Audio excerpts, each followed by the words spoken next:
Moby Dick by Herman Melville. Chapter 1. Loomings. Moby Dick begins with the famous brief sentence, "Call me Ishmael." Ishmael, who is a sailor by profession, describes a typical scene in New York City with hordes of men on their off days thinking about the ocean and dreaming of a life at sea. The narrator explains that he too shares the same feelings as these men, and he himself went to sea because he was feeling a damp, drizzly November in his soul and loved adventure. Avoiding any ostentatiousness, he used to ship as a common sailor rather than as a passenger. Chapter 2. The Carpetbag. From New York, Ishmael travels to New Bedford, Massachusetts, the whaling capital of the United States. He arrives in the city a bit late and misses the ferry to Nantucket, the original whaling center of New England.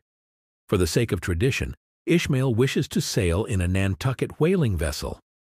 As he is late, Ishmael has to spend a few nights in New Bedford, so he goes looking around the streets in search of an inn. But all those inns seem too expensive. He stumbles into a church full of wailing and weeping African Americans where a sermon is being preached on the blackness of darkness, but immediately gets out of it. Ishmael finally enters into the Spouter Inn, owned by Peter Coffin. He finds the ominous name of the inn and the owner to his liking, and since the place is dilapidated, it is sure to be cheap. Chapter 3. The Spouter Inn. Inside the Spouter Inn, Ishmael's eye falls on a large, inscrutable oil painting, which he finally makes out to be a depiction of a whale attacking a ship. On the other wall is a sizable collection of monstrous clubs and spears. The inn is nearly full, and Ishmael is told that he will have to share a room with a dark-complexioned harpooner named Queequeg.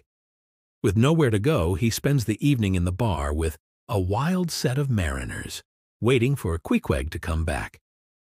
Ishmael is a bit apprehensive and decides to sleep on a bench, then share a bed with a stranger, possibly a dangerous man. However, the bench is too uncomfortable, and Ishmael is now ready to put up with the unknown harpooner. Coffin, the inn owner, comforts him by assuring that Queequeg is perfectly fine because he pays regular.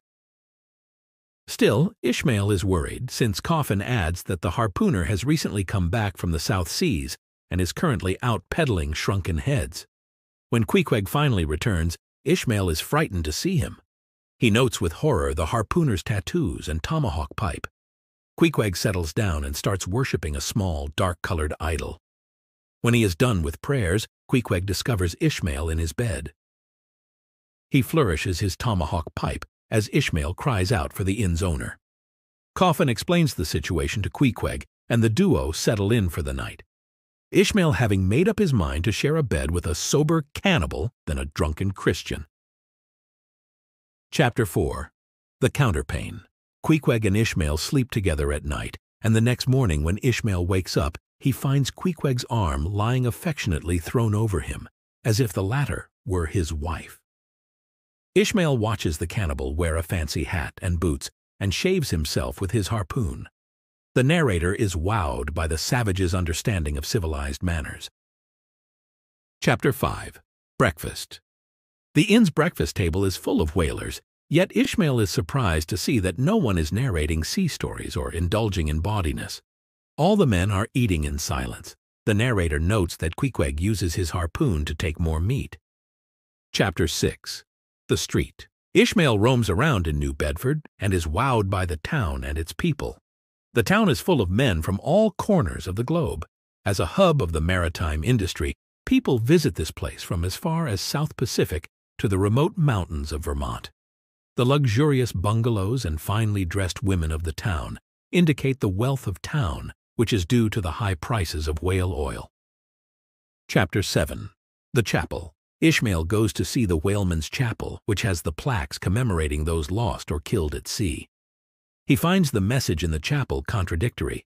If heaven is such a good place to be in, it does not make sense for a dead man's friends and relatives to mourn for him.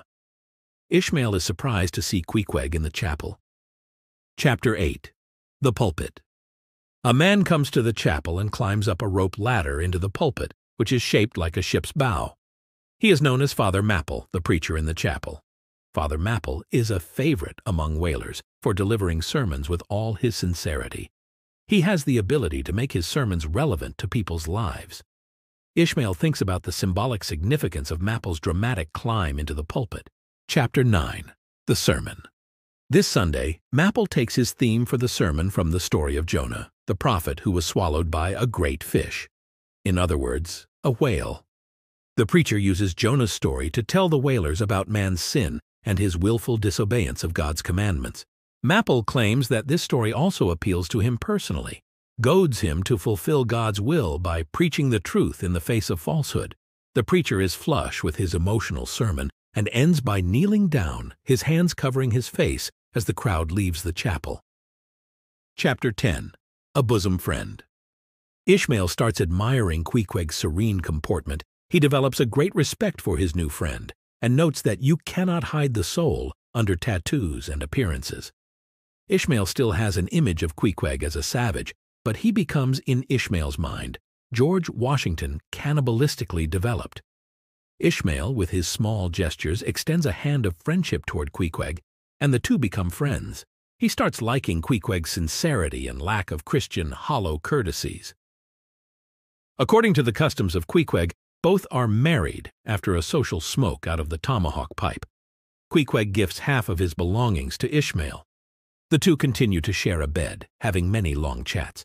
Ishmael joins in Queequeg's idol worship, clarifying to his Christian readers that he is only obeying the golden rule, as he would hope the savage to join in Christian worship with him. Chapter 11. Nightgown. One night, Queequeg and Ishmael are awake as it is cold outside. The warmth of the bed and of their companionship is pleasant. They share a smoke, and Queequeg recounts his life story. Chapter 12. Biographical. Queequeg hails from a South Pacific island called Kokovoko, which is not down on any map. True places never are. He was the king's son who wanted to leave the island to see the world and to learn about Christianity. When a whaling ship came to Kokovoko, he sought a job in it but was denied. He stowed away on the departing ship and was finally taken on as a whaler.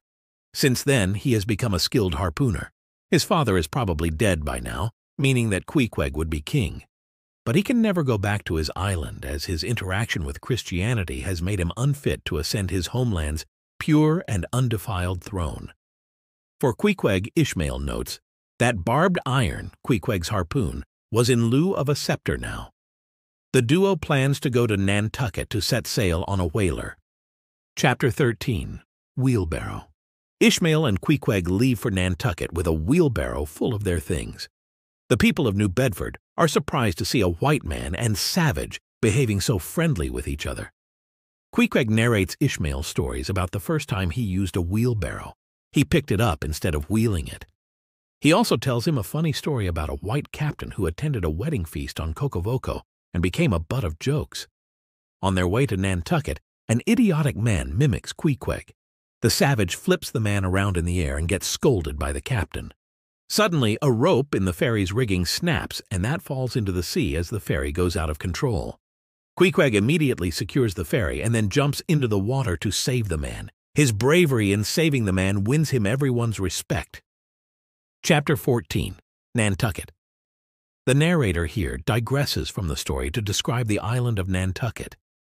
He recounts some of the legends about the island and narrates the tall tales told about life on the island. He also notes that Nantucketers own the seas and that their empire, covering 2/3 of the globe, is bigger than that of any country. Chapter 15. Chowder. The duo settles at the Tripot's Inn for the night.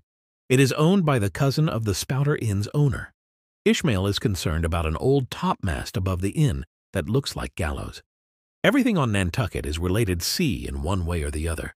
The milk tastes of fish, and the innkeeper's wife wears a necklace of fish vertebrae. The two friends have a supper of hearty chowder. Chapter 16. The Ship. Ishmael takes the blessings of Yojo, Queequeg's wooden idol, to find a ship for the two men. He alights upon Pequod, a ship with an old-fashioned claw-footed look about her, and apparelled like any barbaric Ethiopian emperor, his neck heavy with pendants of polished ivory. Ishmael calls Pequod a cannibal of a craft because it is bejeweled with whale parts. He strikes a deal with the ship's Quaker owners, Peleg and Bildad, who are described as conniving fellows and bitter taskmasters. Quakers are generally pacifists, but these two have dedicated their life to the slaughter of whales. Peleg carefully evaluates what amount Ishmael should get, his portion of the ship's profits and his only wages, and finally agrees to give him the 300th lay. Ishmael also learns that the ship's captain is the mysterious Ahab, named after a wicked biblical king. Ahab has been eccentric and secretive since losing his leg in an encounter with the great white whale Moby Dick. But Bildad and Peleg trust his competence and take him as harmless as he has a young wife and an infant child waiting for him at home. Chapter 17. The Ramadan. The duo returns to the inn, and Ishmael lets Queequeg off for a day for his Ramadan ceremonies. He gets worried when his friend does not open the door in the evening. Ishmael gets panicky and finally opens the door to find Queequeg deep in meditation. Queequeg does not respond to his friend's calls and continues to meditate until the next morning. They discuss with each other the discomforts of Queequeg's religion. The next morning, the duo has a heavy breakfast and return to Pequod. Chapter 18. His Mark. The ship owners object to Queequeg's pagan beliefs, but he impresses them with his skill by hitting a tiny spot of tar on the water with his harpoon. Peleg and Bildad are mighty impressed with him and give him the 90th lay. More than ever was given a harpooner yet out of Nantucket. Bildad vainly tries to convert Queequeg to Christianity, but Peleg advises him to give up. Pious harpooners never make good voyagers. It takes the shark out of them. No harpooner is worth a straw hoint pretty sharkish. Peleg reminds Bildad that at sea practical concerns are important than religious matters. Chapter 19. The Prophet. As Ishmael and Queequeg are signing the papers, they run into a scarred and deformed man named Elijah. Some say he is a prophet, others think of him as a frightening stranger. He hints to them about the dangers of signing aboard Ahab's ship. Elijah tells them of several frightening incidents involving Ahab, but Ishmael and Queequeg do not pay much heed to the man's warnings. Chapter 20. All astir. For next several days, the ship is provisioned for the upcoming voyage. Ishmael learns that Ahab's health is improving. He is still recovering from the loss of his leg. But the duo has yet to meet the mysterious captain. Chapter 21. Going aboard. Approaching the Pequod at dawn, Ishmael thinks that he sees sailors boarding the ship and feels that the ship must be leaving at sunrise.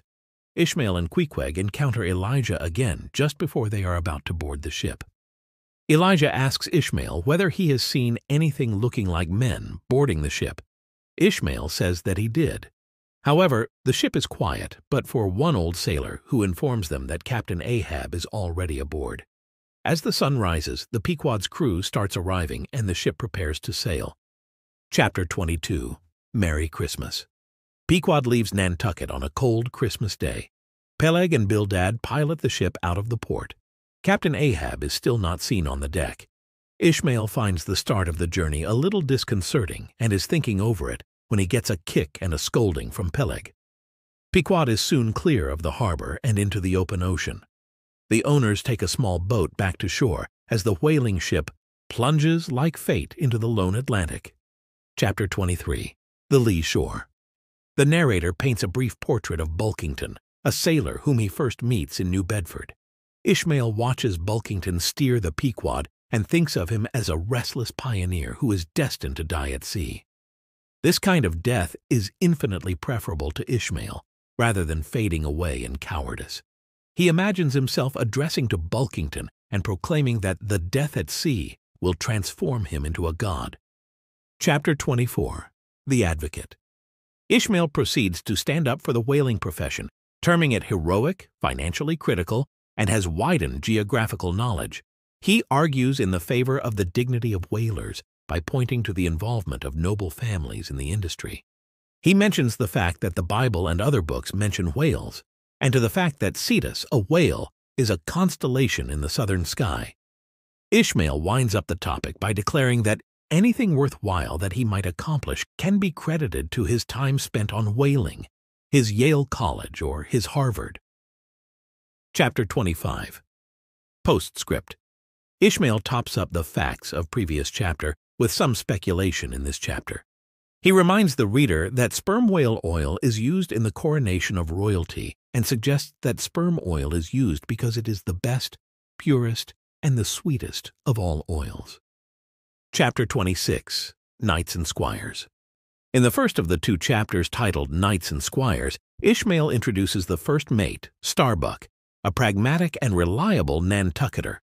Starbuck believes that it is rational and necessary to fear whales. It is his reverence for nature that inclines him toward this superstition. He is characterized as careful in nature by other officers on the Pequod, although this term is relative when used to describe a whaler. Speaking about Starbuck, Ishmael reflects upon the dignity of a working man. He sees God in even the meanest mariners and admits that he will ignore people's follies to emphasize their democratic dignity. Chapter 27. Knights and Squires. This chapter gives an introduction about the rest of Pequod's officers. The pipe-smoking second mate, Stubb, a native of Cape Cod, is always cool under pressure and has impious good humor. The third mate, Flask, a native of Tisbury on Martha's Vineyard, is a short, stocky fellow with a confrontational attitude and no reverence for the dignity of whale. He is nicknamed King Post because he resembles the short, square timber known by that name in Arctic whalers. All of them command one of the small harpoon boats that are sent out after whales. Each one has a squire to assist as his harpooner.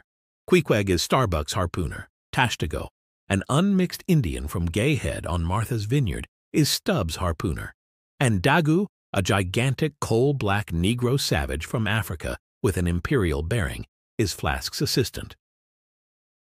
Ishmael realizes that very few whalers are American-born except the officers, who are almost always American. The Native American liberally provides the brains, the rest of the world supplies the muscles. The rest of the crew is also international, but, Ishmael says, all of these isolados are federated along one keel and unified by their comradeship at sea and shared danger. Ishmael also mentions Pip, a poor black boy from Alabama who beats a tambourine on ship. Chapter 28. Ahab. As the Pequod bashes on further south and the weather improves, Ahab finally appears on the deck. Ishmael observes him minutely. He is a strong, willful figure, but his encounter with Moby Dick has scarred him both physically and mentally. Captain Ahab is marked with a white scar on one side of his face that looks like a lightning strike. Old-timers say that the scar appeared suddenly during some elemental strife at sea. Ahab stands watch with his false leg, carved from a whale's jaw, and set into a hole bored into the deck. Chapter 29. Enter Ahab. To him, Stubb. Ahab does seem a bit psychologically distressed. He is a total dictator on board who is restless and keeps pacing the deck. The striking of his peg leg on the wood can be heard from any corner of the ship. When Stubb complains about Ahab's pacing, Ahab calls him a dog and charges towards him. Stubb finally has to retreat. As the stage direction title implies, this chapter is short and dramatic. Chapter 30. The Pipe. On the ship, Ahab realizes that smoking a pipe no longer soothes him and that the sereneness of the activity does not suit his agitated, willful state of mind. He throws his pipe overboard and resumes pacing the ship deck. Chapter 31. Queen Mab. The next morning, Stubb tells Flask that he dreamed Ahab kicking him with his ivory leg. An old merman in the dream points out the futility of struggling against Ahab and suggests that it may even be an honor to be kicked by such a man. The title of this chapter, Queen Mab, refers to Shakespeare's tragedy Romeo and Juliet, in which Mercutio explains how Queen Mab, a fairy, brings dreams to sleepers. As Stubb finishes narrating his dream, Ahab shouts at the crew to be on the lookout for whales. Pequod's work as a whaling vessel has begun. Chapter 32. Cetology. Cetology, as Ishmael explains, is the science of whales. Ishmael attempts to classify whales scientifically in this and subsequent science-centered chapters in his fictional work. He quotes various significant writings on the whale, adding that others might revise this draft of classification system. Ishmael divides whales into different chapters in 3 distinct books, the folio, octavo, and duodecimo, publishing terminology. In doing so, he shuns the Linnaean classifications of family, genus, and species, which were already the standard in Melville's time. Chapter 33. The Specksynder. The Specksynder, much like the previous chapter, analyzes the whaling industry rather than whales. It begins with trivia about the changing role of the Specksynder, literally meaning fat cutter, who used to be chief harpooner and captain. Ishmael then discusses various onboard leadership styles. He emphasizes on the interdependence of whalers for successful hunting, and therefore wages begets its own discipline. Ishmael also notes that a whaling ship is less hierarchical than other vessels. Still, many captains indulge in a show off their rank. Ahab does not flaunt his superiority, but at times he can be a ruthless tyrant. Ishmael says that it can be hard to see exactly what is remarkable about Ahab. One must dive for it in the deep. Chapter 34. The Cabin Table. This chapter describes the ship's officers having dinner. Ahab presides over the meals, and as expected, they are a rigid affair. No one talks, and a strict order of service is enforced. After the officers finish eating, it is the turn of harpooners, who eat heartily, intimidating the cook with their voraciousness. The cabin is Ahab's territory, and it is not a comfortable place for anyone. Ahab is inaccessible and an alien for most part of the day. Chapter 35. The Masthead.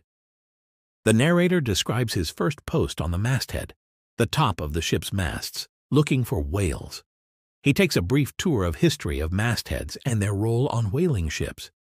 Ishmael lists statues, hermits, and ancient Egyptians as prior masthead standers. The masthead in a ship is a place where whalers spend a great deal of time. Ishmael laments its lack of comforts. On a South Sea ship, the masthead offers only 2 small pegs upon which a whaler can stand. Comparing this setup to that of other ships, he notes that they have miniature cabins atop the masts.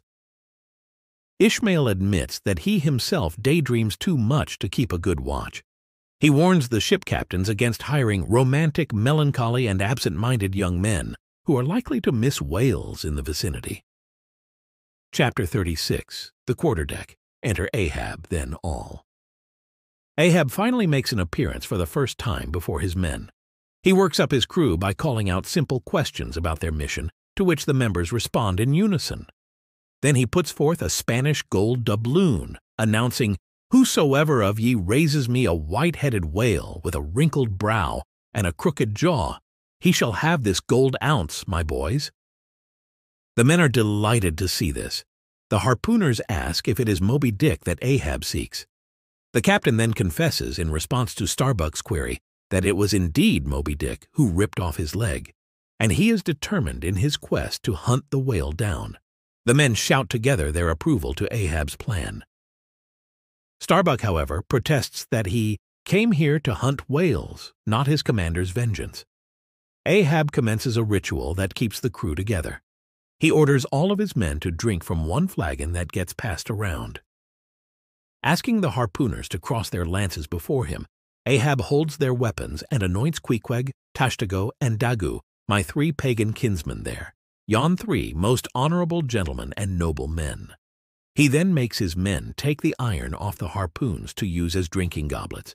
They all raise a toast as Ahab proclaims, "God hunt us all if we do not hunt Moby Dick to its death." Chapter 37. Sunset.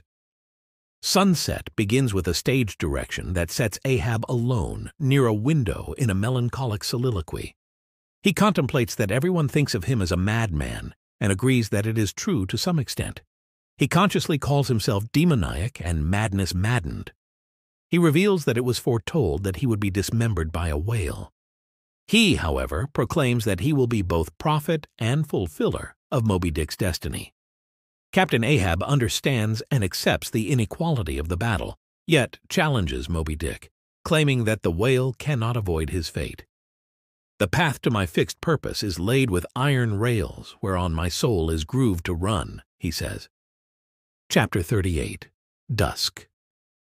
After sunset, the chapter Dusk is a monologue by Starbuck.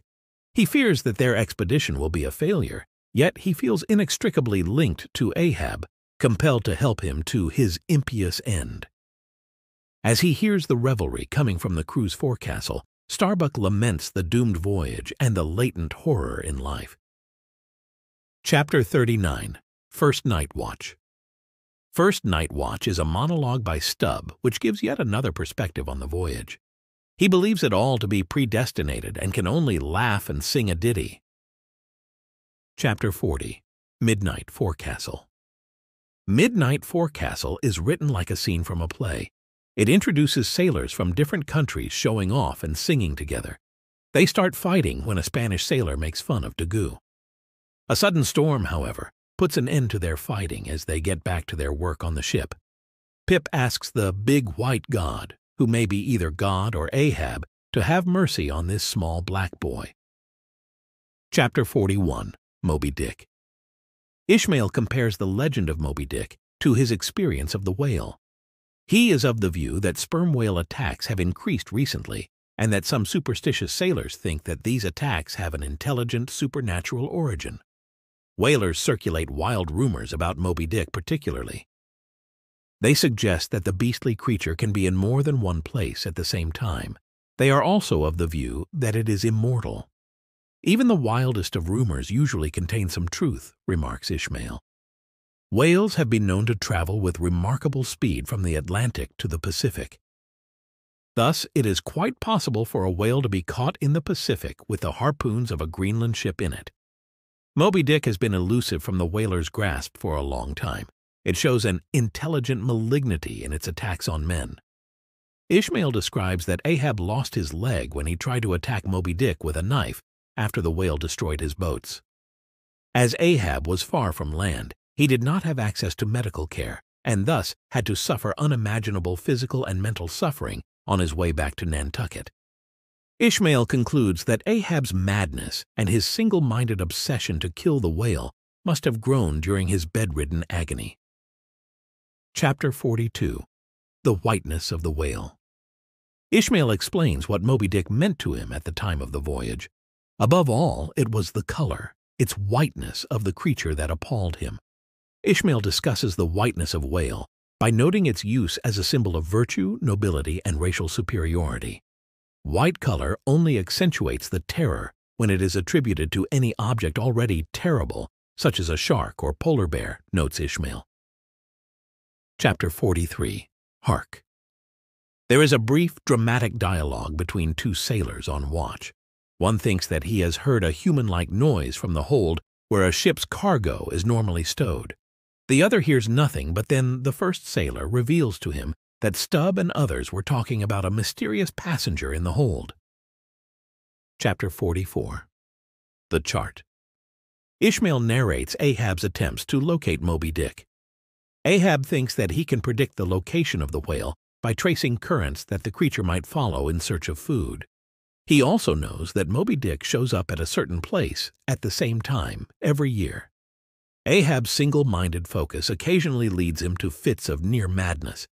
Ishmael thinks that these fits are the result of Ahab's soul trying to escape from his demented psyche. Chapter 45. The Affidavit. Ishmael acknowledges that the reader may find the story till now incredible. In a bid to convince readers, he cites several items from his own experience and from the written authorities to strengthen the probability of his narrative. He shows the uniqueness of individual whales and the frequency with which whales survive attacked by humans. Then he ponders why people may not believe such stories. Perhaps readers haven't heard about the perils or risky adventures common to the whaling industry. He seeks the audience to apply human reasoning while judging his story and not treat it as a hideous and intolerable allegory. Chapter 46. Surmises. In this chapter, Ishmael discusses the means by which Ahab will exact his revenge. Since Ahab needs to use men as his tools, he will have to ensure their loyalty throughout the long sea voyage. Ahab can appeal to their emotions for a short time, but cash is a more reliable motivator. He also knows that his behavior amounts to usurpation, since he has junked the purpose of ship's owners and enforced his rule. For this reason, he must aggressively pursue all sperm whales in his path, or his officers will have grounds to relieve him of his command. Chapter 47.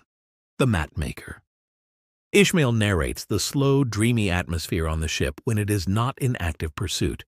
He and Queequeg make a sword mat, and Ishmael likens their weaving to work on the loom of time. The threads of the warp are fixed like necessity, and man has limited free will, as he can interweave his own cross threads into this fixed structure.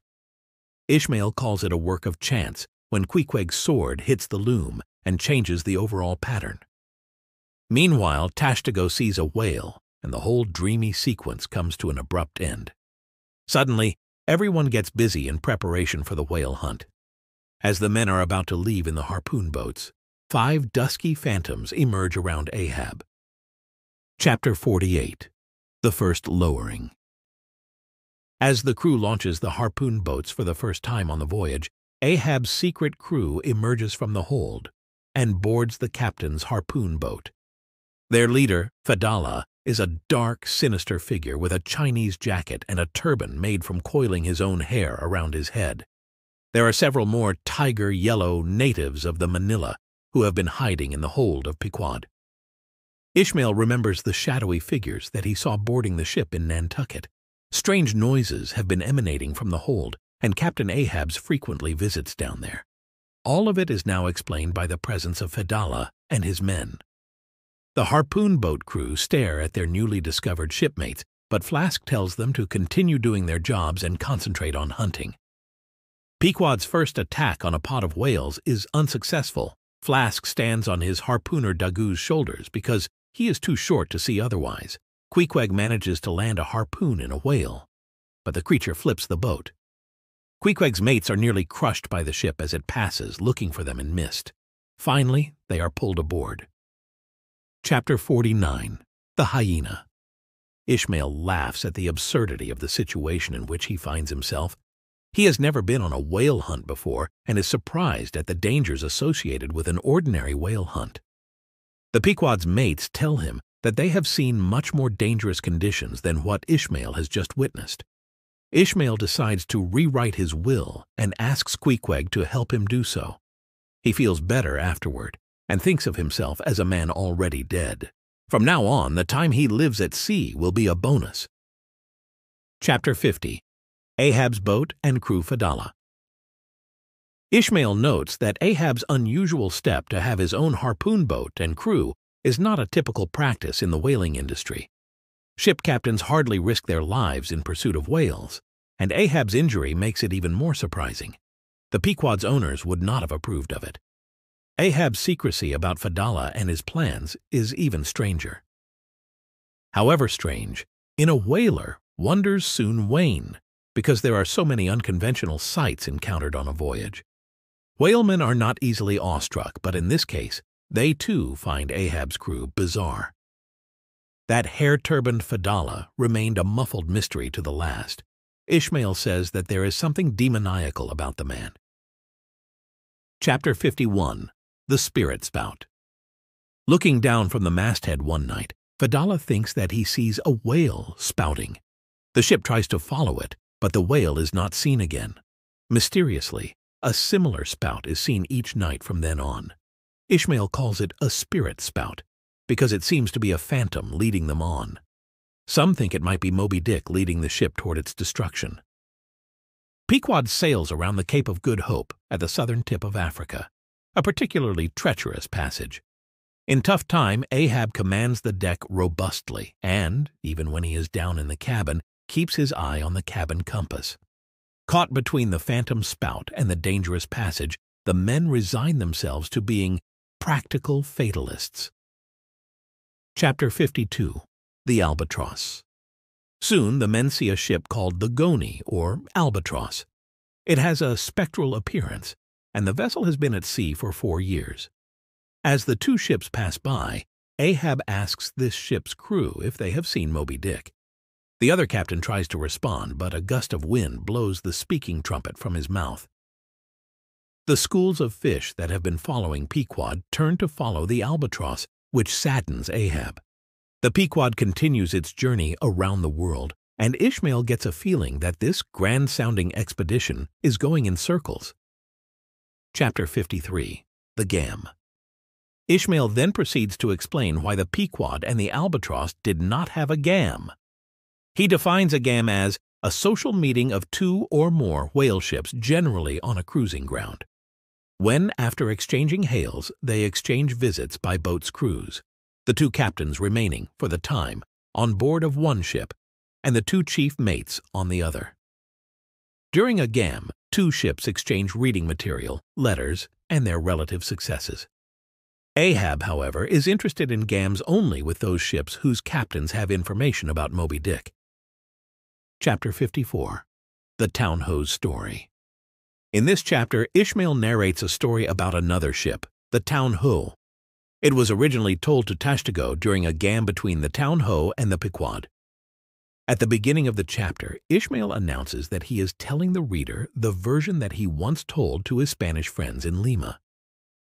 The story is about Radney, a mate from Martha's Vineyard, and Steelkilt, a sailor from Buffalo. They have a conflict on board the Town Ho, a sperm whale ship from Nantucket. Steelkilt revolts against Radney's authority, attacks him after being provoked, and leads a mutiny. The mutineers are captured, assaulted, and released. But Steelkilt wants revenge against Radney, who flogged him. The Town Ho encounters Moby Dick before Steelkilt can murder Radney. In trying to harpoon the whale, Radney falls out of the boat. Moby Dick holds him in its jaws. Ishmael's Peruvian listeners have a hard time believing the story, but he swears on Bible that he is telling the truth and claims to have met and spoken with Steelkilt. Chapter 55. Of the Monstrous Pictures of Whales. Ishmael turns his attention to popular graphic depictions of whales. Men who have actually hunted whales term most historical, mythological, and scientific sources as blatantly inaccurate. As a result, says Ishmael, you must conclude that the great Leviathan is that one creature in the world which must remain unpainted to the last. Ishmael sees only one solution for those who seek to know what a whale looks like, and that is an actual encounter with the creature. At sea, the majority of the beast's body is under water. As a result, only portions of a whale are visible at one time. Only dead whales are visible in their near entirety, and those are to the living animal what a wrecked ship is to one afloat. Since the curiosity to see a whale completely is unlikely to be satisfied, Ishmael warns the reader not to be too fastidious in your curiosity about the whale. Chapter 56. Of the less erroneous pictures of whales and the true pictures of whaling scenes. Ishmael attempts to find some acceptable depictions of whales. The only pictures that come to his mind are two large French engravings that show the sperm and right whales in action.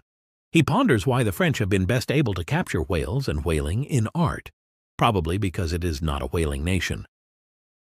Chapter 57. Of whales in paint, in teeth, in wood, in sheet iron, in stone, in mountains, in stars. Ishmael then considers versions of whales crafted by whalers, including the specimens carved in ivory, wood, and metal. Those who have an interest in the creature can see whales everywhere, even in the geological forms and in the starry sky. Chapter 58. Brit. Brit is a minute yellow substance upon which the right whale feeds. Ishmael moves from a discussion of feeding whales to a generalized comparison between the land and the sea.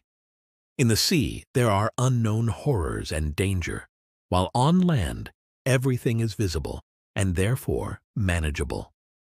Applying this assessment to the human soul, he concludes that soul contains a small island of peace and joy, surrounded by an ocean of horrors.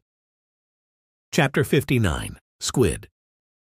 As the Pequod moves toward Java, Daggoo thinks that he has seen Moby Dick.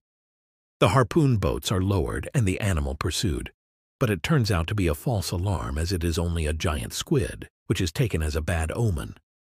Ishmael notes that the squid is conjectured to be the sperm whale's food, but the sperm whale feeds and lives largely out of sight beneath the sea's surface. Chapter 60. The Line. Ishmael, in preparation for a later scene, describes the whale line. Made of hemp, this rope is tied to the harpoon at one end and dangles free at the other end, so that it can be tied to other boats' lines.